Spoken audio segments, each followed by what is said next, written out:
The Diminishing Returns of Online Advertising, and Innovation Lessons from the Grateful Dead. This is episode 68 of Media Unplugged, the podcast that goes behind the spin to reveal what's really happening in media. Media Unplugged with Tom Asacker and Mark Ramsey. Welcome to Media Unplugged. I am Mark Ramsey. And I am Tom Asacker. Tom, the diminishing returns of online advertising. We could go on and on about this forever. Let's not do that. And in fact, we're actually reviewing an article which kind of does go on and on about it forever. It's from a publication I've never heard of. You turned me on to this called Real Life, which sounds like not a lot of people want to read it. And the article is called Diminishing Returns, Online Advertising's Dependence on Surprise Accelerates Its Own Instability. Boy, you could just hear the people flock to that article, can't you? That's why nobody flocks to real life. That's why we're all just watching TV all the time.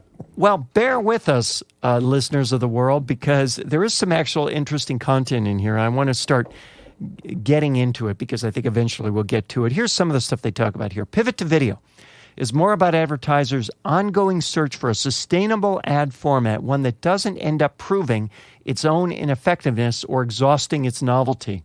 You can hear where this is coming from. Right. Americans appear accustomed to tolerating and even enjoying ads that resemble TV commercials. Nearly 4 of 10 of them watch the Super Bowl more for the commercials than for the game itself, according to one survey, which, you know, I love surveys that use people's enjoyment of ads in the Super Bowl as somehow representative of something larger and more representative. Oh, right? There's a lot of things in here that are stretching it like that. So. Yeah, do you mean the one that references a 2009 New York Times article cited showing that people enjoy television shows more with ad breaks than without them? That was unbelievable. Yeah, that was unbelievable, and I don't even know where to go with that other than to say I think that could be undercut really easily with a couple of other studies that are a little more scientifically based. And, oh, by the way, 2009 is not 2017, but whatever. Right. So the author goes on, it's a different story with conventional online ads. People tend to experience them as irritating interruptions rather than a complementary form of content. No kidding.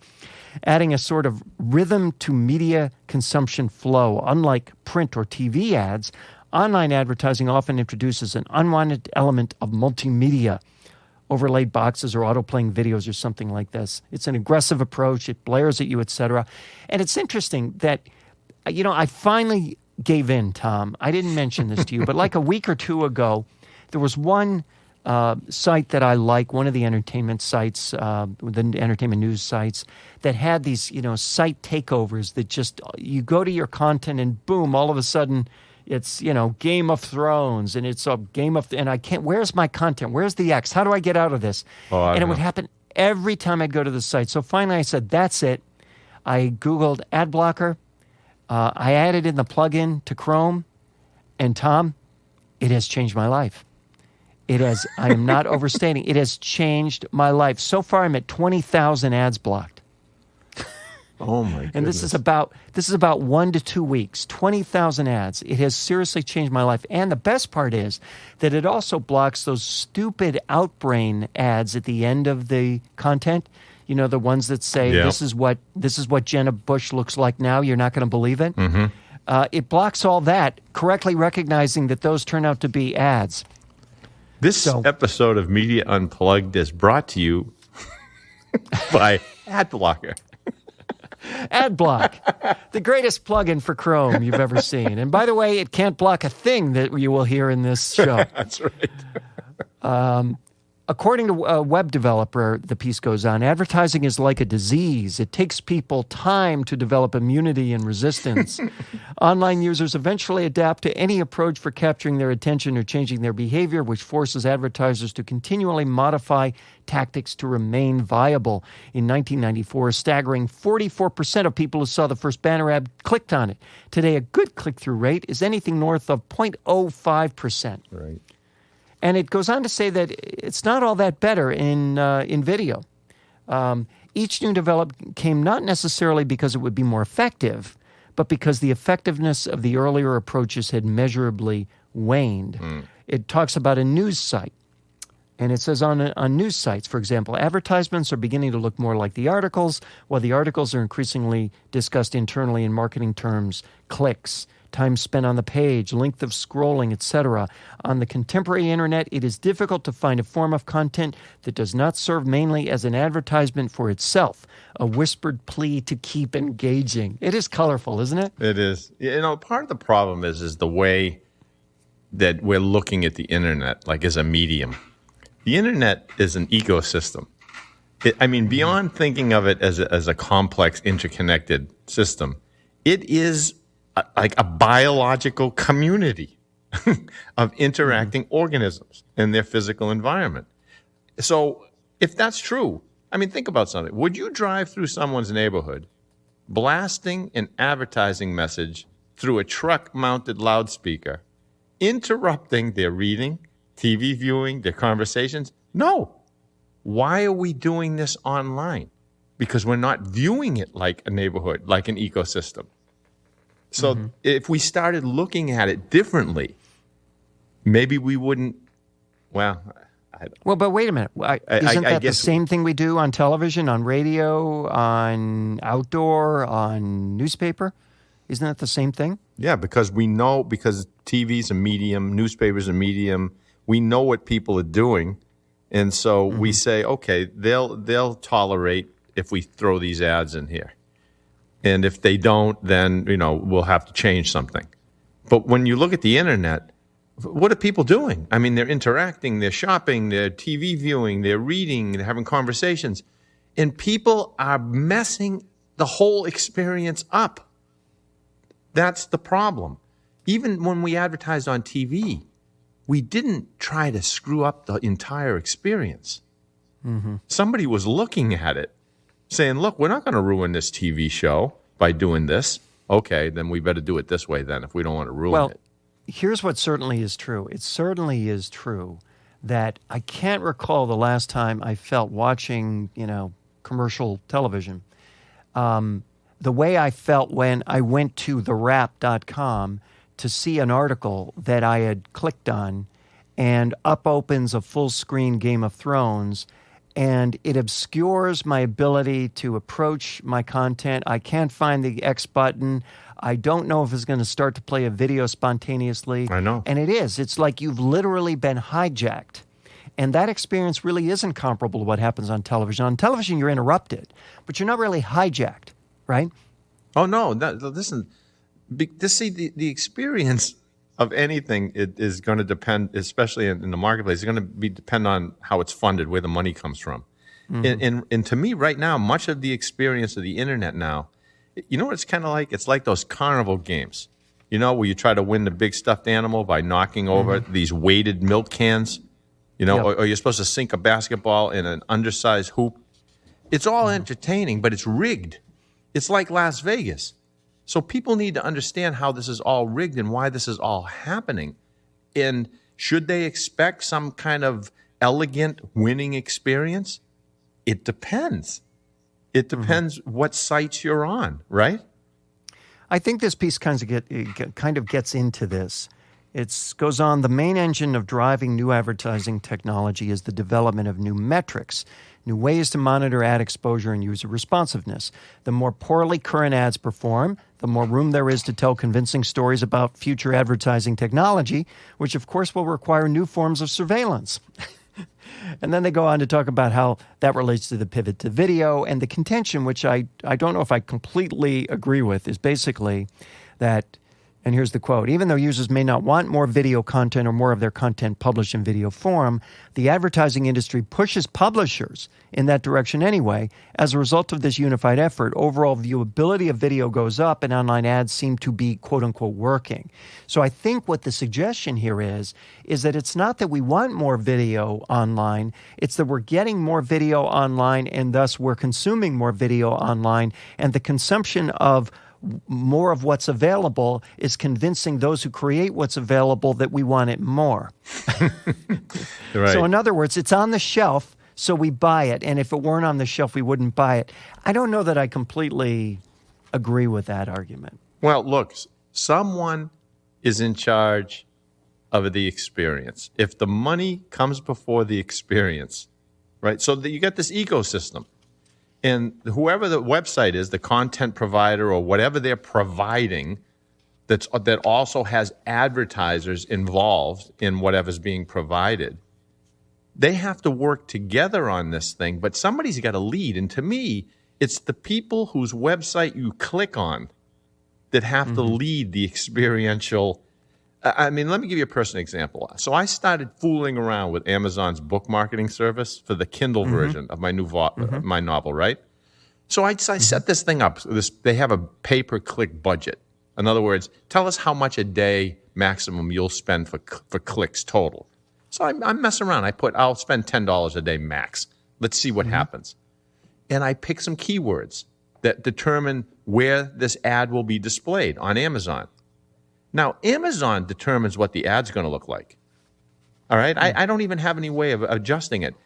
It's going to be the image of my book, the cover of my book, and a few lines of text, which, by the way, they approve before they launch this thing. And it's in order to serve the customer's interests. So, you know when you're looking for a book on Amazon, down below, it'll have a little string of books with little book covers, right? Yes. All those little sponsored ads. So let me tell you what's happened. So here's the results. This has been going on for like 3 weeks. I've got 99,000 impressions, meaning it loaded on a page somewhere. Right. 86 clicks, 22 cents per click. So I've spent $18.51. I sold 7 books, which total about $70. So I can see an ROI, right? It's obvious. And I've got total control. I can hit stop whenever I want on this. I don't have to worry about clickbait because my sales are directly correlated to clicks. As soon as it's not providing a decent ROI, I click a button and it stops. So I think this is the direction this has to go in, where the people who are serving up these websites, web pages, with whatever is on it, whether it's conversations with Facebook, whether it's buying products and services with Amazon, whether it's content with the New York Times, whatever it is, they need to take control of the customer experience. They have to tell the advertisers, this is what you're going to do, and then everybody's happy. I see the chances of that happening as approaching zero. Well, then the consumer has to take control by not going to these websites that do these things we don't like, right? That's just what I did when I added ad block. And, we've talked about it, how I've deliberately avoided doing that because I wanted to be in touch with, the nature of advertising online from a purely professional academic sense. But finally, I got fed up because one site I got fed up with, and that punished every other site I went to. This is what I was trying to tell you about Pandora. Yeah. Something pushed you over the edge. Right. There's an edge for everyone. That's what we have to watch out for when we're not paying attention to the experience. Because all of a sudden, we say, where did everybody go? Well, they've been pushed over the edge. Maybe not by you. But the thing is, once they go over, they're over forever. Why should I ever take that ad block off? By the way, it's interesting to note that there is the occasional stray site that says, oh, no, we require advertising. You got to whitelist us in order to read this. And then in my mind, I'm doing the math, which is it worth whitelisting this site? Am I really going to be here much? Do I really care that much about this article? And I got to tell you, 3 out of 4 times, the answer is no. Exactly. So I want to read a couple more things from this just because I think it's interesting. Wherever there are metrics, there are efforts to optimize for them. Advertisers continually tweak their approach as they chase higher numbers. A/B testing to see which shade of blue drives the most clicks, etc. But the result is not necessarily a greater ability to track what works, but an inversion thereof, consistently redefining what works in terms of what can be tracked. in a kind of self-reinforcing tautology. Metrics don't uncover silver bullet techniques of persuasion. They merely drive more and more elaborate metrics. That is so true. Absolutely. Because we can see that playing out. I've made the argument to people recently, people who are trying to establish their success on Facebook. This is the thing I talked to you about before we started the show today. And, you've got likes, shares, and comments. Those are my metrics. That's what Facebook gives me. A good post is one that generates lots of likes, shares, and comments. Well, good for whom? Yeah. Good for whom? Good for Facebook, unquestionably. But how does it further your business goals? That's what I was trying to tell you about how direct the Amazon thing is. That's right. It's totally direct. I see that. One last quote from this. A changeadvertising.org study from last year found that more than 80% of the top news sites employed some sort of, quote, content ads. Only 46% of ads they hosted went to legitimate advertisers trying to sell products. 26% went to clickbait. This takes advertising logic to its absurd conclusion, in which ads serve to persuade audiences only to consume more ads, as if the only possible product were the advertising itself, right? Exactly. Hence your point. Yeah, look, it's going to come down to smart advertisers saying, look, I want to see results, whatever those results are, and they got to be measurable. And it's going to come down to smart website hosts, whatever they're doing, content providers as well, that says, first and foremost, we're interested in the experience of the people coming here because we don't want to lose them. One of the presentations that I give to industry groups begins with the social media fail example, and I go through the metrics for a particular event I was involved in, where the social media stats were through the roof. It was trending on Twitter, you name it, just huge numbers. And then I show the ratings of the event, for which the whole effort was designed, and the ratings are anemic. I know. And I make the obvious point, which is you can actually win at social media and lose at business unless you're watching the right metrics. And none of these third-party providers care about those metrics which matter to you, the business. Look, like I said, it's Vegas. You can win at being entertained at Vegas, but you are not going home with more money in your pocket. But there's a great buffet. You're listening to Media Unplugged with Tom Asacker and Mark Ramsey. Innovation lessons from the Grateful Dead. Boy, oh boy, did I have mixed feelings about this one, Tom. I mean, first of all, and I've written my fair share of this kind of article, I should say. This is from LinkedIn / I know. I guess it's LinkedIn.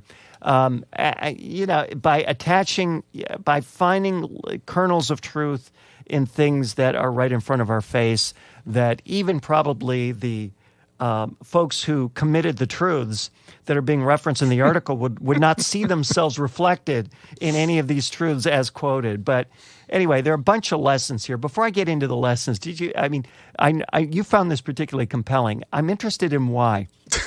Did you see the documentary? No, I didn't see that. I had it, but I know it's on Netflix, but it's on Amazon. It's about 2 hours, isn't it? Or Amazon, whatever. It's 2 hours too long for me. All right, you'll enjoy it I think you'll enjoy it. But look, I enjoyed it, like you, because I saw the thing. So I think the author either he viewed it through a slightly distorted lens, or to your point, he just used it to make his particular points about innovation. For example, I'm not sure the Dead's true lesson regarding innovation is something businesses can, dance with, like tripping on acid and letting go of control. That was the biggest lesson from watching that documentary. Well, maybe tripping on acid is metaphorical. No, I don't think it was. And you know what? It's like it's the first stanza from their song playing in the band tells you everything that the Dead thought about innovation. It says, some folks trust to reason, others trust to might. I don't trust to nothing, but I know it come out right. So that was the Dead. You know what I mean? Isn't that every kind of bedroom or garage startup under the sun? Yeah, pretty much. But it was theirs way beyond startup. You see? Because Jerry Garcia, they would continually trip on acid. So he never wanted to take any kind of control on anything. That was like a big, big thing to them. Don't control it. any of these stories which, uses their anecdote, something overwhelmingly successful, then quote the success of the anecdote and say, see? Well, but see, he missed something when he was watching this because, even he writes in the article that the Grateful Dead's only care was the way their music connected with their audience. Mm-hmm. Now, listen, they knew that was out of their control as well. I mean, Jerry Garcia once said, our strong suit is what we do, comma, and our audience, not what we do for our audience. Mm. Those are two very different concepts. He wasn't A/B testing songs. Mm-hmm. He didn't care. No, he didn't. Not at all. He cared about the audience and he cared about his music, but he wasn't about to create music for his audience. Right. That's a good point. That's something I don't think that this guy saw. Or he didn't. Yeah, I don't know. You tell me. His lesson one. No, I think you're absolutely right. His lesson. I mean, let's go through some of his lessons. I'll touch on them briefly because, again, they could very easily have been created before anyone saw this documentary and then applied directly. Innovation. Number one, innovation is an output, not an input. Fair enough. Although I would argue that if you don't have a culture that is that welcomes innovation, that fosters innovation, that pursues innovation, that cares about innovation, that values it, that rewards it, then you're not going to get any as an output. No, that's right. The Grateful Dead were all about the input. Right. That was 100% input, in fact. Exactly. Lesson 2, decouple innovation from commercial interests. Well, okay. His point is, sometimes stuff that's going to work down the road, you can't tell up front if it's going to work or not. Okay, that's fair, but what's also fair to say is you have to make choices in a world of scarce resources, money, time, people. You have to make choices, so you need some mechanism, some means of, I think the important thing is, look, do a lot of experiments, do a lot of small experiments, let a lot of flowers bloom and see what blooms. Yep, exactly.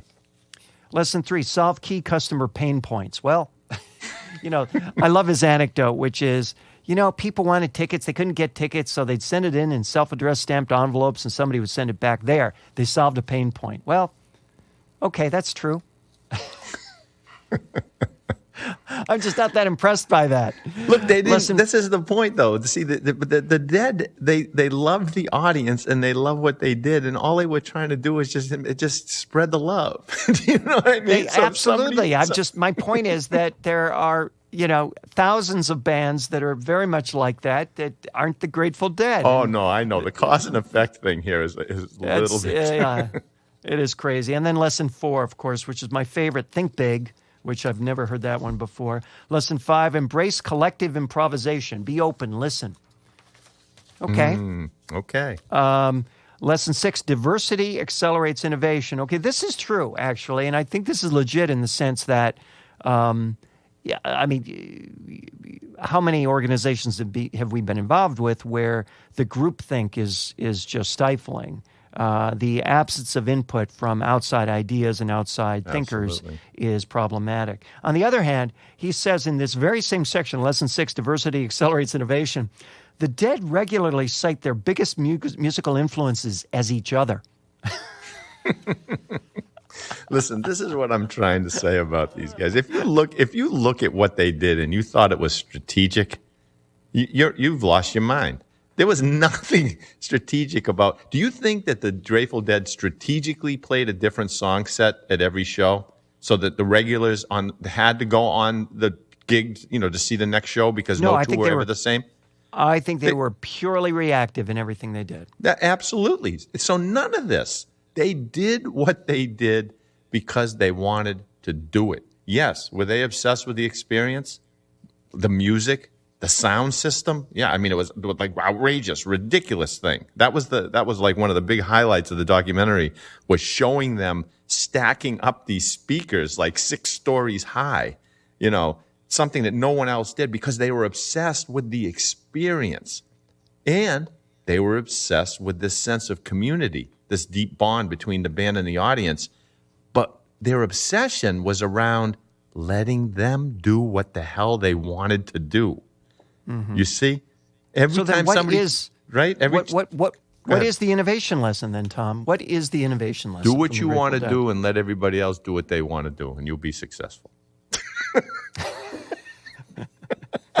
Listen, it sounds silly, but do what you desire, what drives you from the inside out, not from A/B metrics in. Do what turns you on. Spread it out there and see if it turns other people on. If it does, make it easy for them. Let them come to the concerts and record things. Let them travel. Let them send in an envelope and send them a ticket back. Make it easy for them and desirable for them. Make it desirable for you, and then see if it clicks. If it does, you've got the Grateful Dead. If it doesn't, you've got these other 100,000 bands that are trying to figure out how to be the Grateful Dead. Well, that's great advice. I wish somebody would write a book about that. Do you know anybody who's written a book about that? I tried. Called I Am Keats, available wherever you buy bestsellers now. Exactly. I guess I should have been on a little bit more LSD. Who knows? Yeah, not enough. That was for your co-author. All right, Tom, it's time for rants and raves. Whoa. Can I go first? You can if you like, sure. Well, I thought I'd stay in keeping with the improv theme, because I think that I think that was the biggest takeaway from that, was the whole idea about improv, right, and connecting with other people. So I read that Taco Bell and Lyft announced their test of what they call taco mode. Have you heard of this? Yes, I have heard of this. Okay, so from 9 at night to 2 in the morning, from Thursdays through Saturday nights, Lyft customers can choose taco mode on the Lyft app, and then the car icons, they become tacos. Okay, whatever. So far, so good. And then these people can have their driver head to the nearby Taco Bell, get their orders, redeem a coupon for a Doritos Loco Taco, and then head off to wherever the hell they're going. So the Taco Bell's chief marketing officer, Marissa Thalberg, she said that the two companies teamed up to, quote, blow wind on this emerging behavior we're seeing in social, unquote. So here's my thing, back to the Grateful Dead, where everyone was happy. So is everyone happy here? So are the players happy and the audience happy? Hell no. If you went online, there was a Lyft driver who posted this comment. There's a Reddit thread titled, here's the title of the thread. Every once in a while, I think maybe Lyft does think about the drivers a little better than Uber. Then they pull shit like this. And this is what he writes. All just a quick stop requests are money losers. I'm getting paid $2.39 for this short ride. Now I have to spend 15 minutes in a Taco Bell drive-thru to make my car smell like fast food with no extra pay from Lyft. No thanks. Another driver wrote, I'm not dirtying, staining my van and making it smell like dead animals for a couple measly bucks before depreciation, risk, time, and taxes. Wow. The moral of the story, know who's in your band. Who you need to play with to create your brand of music, and try to include them in the improv process, right? As the Grateful Dead's bass player, Phil Lesh, was quoted as saying in the documentary, this is collective improvisation. No one person could think all of this up themselves. Well, someone at Lyft did, and it's pretty discordant right now.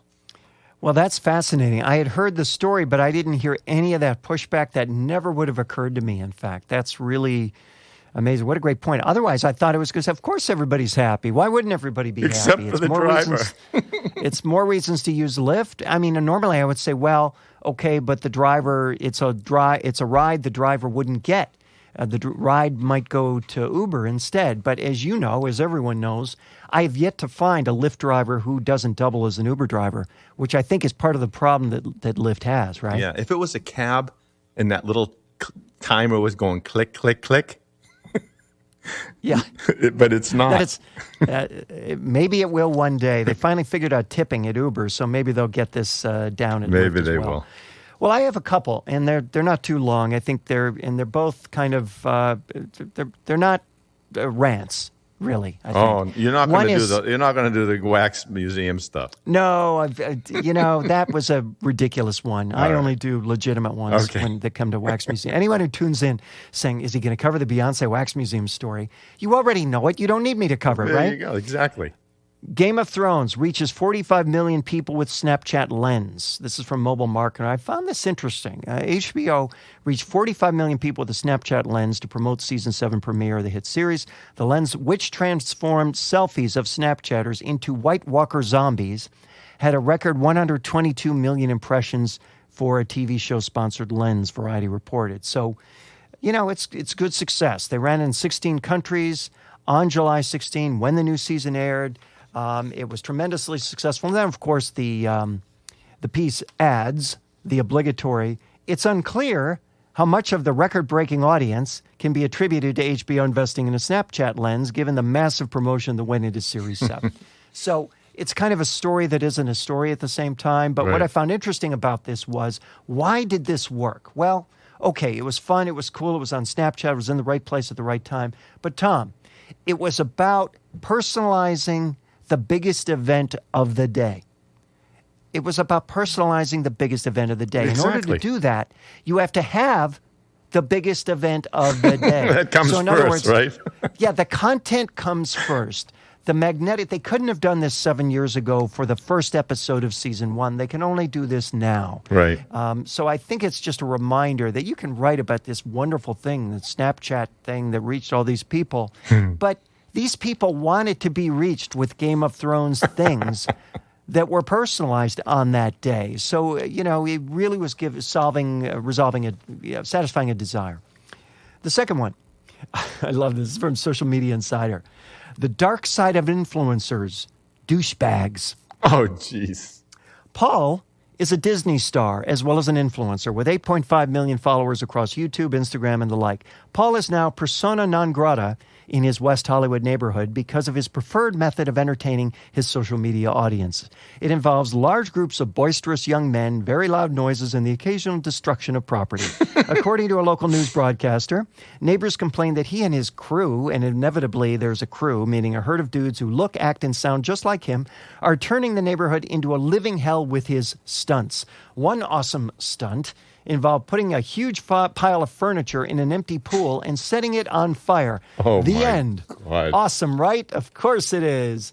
Fire code violations aside, the real problem may be that Paul routinely gives out his physical address on social media, with the result that crowds of young, mostly female fans show up at the rental property where he lives. One neighbor told KTLA, it used to be a really nice, quiet street. And now it's just like this war zone. We're families here. We're more than happy to have them live here if they're respectful of their neighbors, but they're not.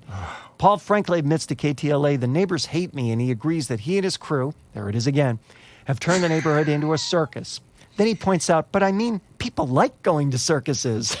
Oh, God. Instead, the neighbors are going to city council and the police, who are also threatening to take legal action against Paul's landlord, so his fans should enjoy the circus while it lasts. Awesome, bro. So I think the theme there, and this is the theme that runs through a lot of the stories we've had on the show today, is, but people like going to circuses, Tom. I'm going to tell you, in my day, you put a bunch of furniture in a pool and you lit it on fire, you wouldn't have to, no one would go down to the city council or the police. Trust me. It would not happen again. It would They'd not shoot you on sight? It would not. No, there'd be stories all night long about, Paul's dad coming out to the backyard. Dads did that then. They did now it people back are then. entitled. Exactly. Now, you're a YouTube star, you're entitled. I see. That's- Maybe the dad is making some money off all this. That's probably true. He knows what money's coming in. That's Exactly. Media Unplugged for this week. Please remember to subscribe to us at iTunes or on Stitcher. And while you're there, please rate the show. It helps other folks discover us. You can also catch us at Art19, Radio Inc., Media Village, and Google Play Music because of all our fabulous music. You can follow Tom on Twitter at Tom Asacker and Mark at Mark Ramsey Media. Send us your questions and comments using hashtag Media Unplugged. By the way, you can also send money. If there... Oh, no, do that. Did you ever hear there was a story, a famous guy in radio, the people listening to this who know the story won't, I don't need to repeat it, but he actually made a joke about sending money, and people did send checks and cash to the studio. Well, then keep and making. here he ended up Keep with making hundreds that of joke. thousands of dollars. Yeah, I know. Hey, listen, and Jeff, add some Grateful Dead in at the end. I don't think we have to have copyright. Those guys didn't care one way or the other. They didn't, but Columbia may. If there's a media topic you want us to cover, tweet us. Catch up on older episodes at our website, MediaUnplugged.net. Special thanks to the producer of Media Unplugged, the just referenced Jeff Schmidt, exciting audio for media. You can find him at jeff-schmidt.com and, belly up to a bar near you someplace. Absolutely. For Tom Asacker, I'm Mark Ramsey. Thank you for listening.